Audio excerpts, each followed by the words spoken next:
First off, I want to thank the brave men and women who work behind the wall. I want to thank them on a national level because their job goes unrecognized. How do they try to turn a guard? Well, correctional officer. Sorry, I apologize. But correctional officer.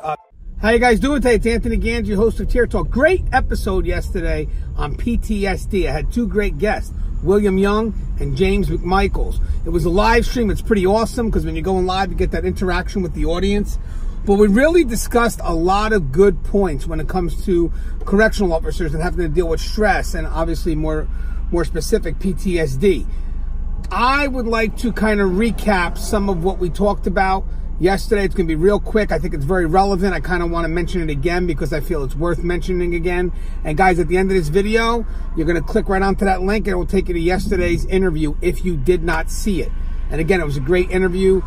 Two really good experts. William Young, who wrote the book When Home Becomes a Housing Unit, very relevant to us, and James McMichael. James McMichael has two children books out there that, guys, if you have children, definitely books they should be reading. And just people that are they know what's going on when it comes to PTSD and corrections because they lived it.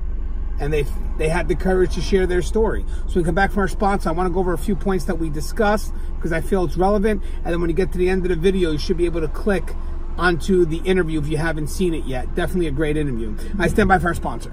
I wanted to attend a university that had an intelligence program. I wanted to look at problems different. I wanted to increase my critical thinking abilities. AMU offered those avenues to expand. Obtaining your degree as an adult, you're actually paying yourself and investing in yourself. You can't put a dollar on it. It's priceless. It's something that can never be taken away from you. American Military University. Learn from the leader. Thank you guys for listening to our sponsor. First, again, thank you, William Young. Thank you, James McMichaels. It takes courage to share that story, especially when you have to go through so much pain. So my community thanks you. I thank you. There's a couple of points I just want to bring back out again, make sure that we don't forget them, because that was a long dialogue we had. But there were some key points here in that dialogue that I just want to replay again. One thing here is that know yourself. That's key. Know who you are. Again, this job isn't for everyone. But if you know yourself, you'll know if you're going through changes that just aren't you.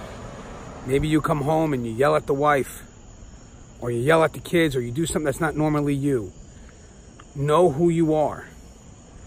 And when those changes occur, recognize them. Recognize those changes. If you have concerns, address them at that moment. Don't let them compact. That's what we have in this profession. We have people that don't want to be vulnerable, and all they do is just pile up their concerns, one concern after the other. And finally, when they explode, they really don't know what the concern is. And if they don't know what the concern is, they don't know how to address it. So as soon as something is happening and you don't feel right, express it. Make someone aware, someone that you can trust. And that brings us to the other point. Have someone you can go to. Have someone that you can talk to about this profession. But that person has to know you. That person has to know you outside of the uniform. Because that person's going to know you best. That person's going to know how you handle things, because that's the key. I may wear this uniform, but at the end of the day, I'm still me. And the people that can help me are the ones that know me the best, are the ones that know me when I'm not wearing that uniform. So have that. Have that support. Utilize that support. Again, don't bottle anything in. Let it out. Talk to people that you can trust. Another thing is, in relationship to talking to people, if you guys don't, and you let things just bottle up inside, you're going to change. And the people that could help you, they're not going to know you anymore, and they're not going to know how to fix you.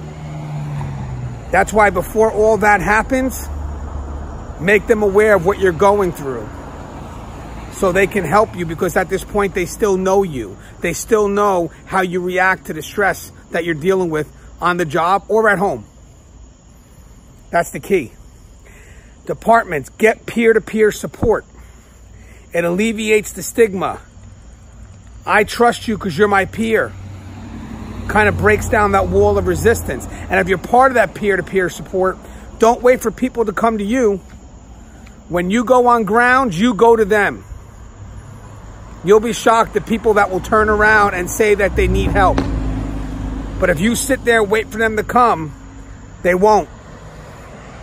And if you're a supervisor, check on your employees. Play the supervisor role when you have to, but check on your employees. If you see any change, talk to them. Make sure they know that you care. That's the key. And just as a reminder, if you're going through it now, you're not alone. I brought 2 people on the show. They shared their story, but the key message was that you are not alone.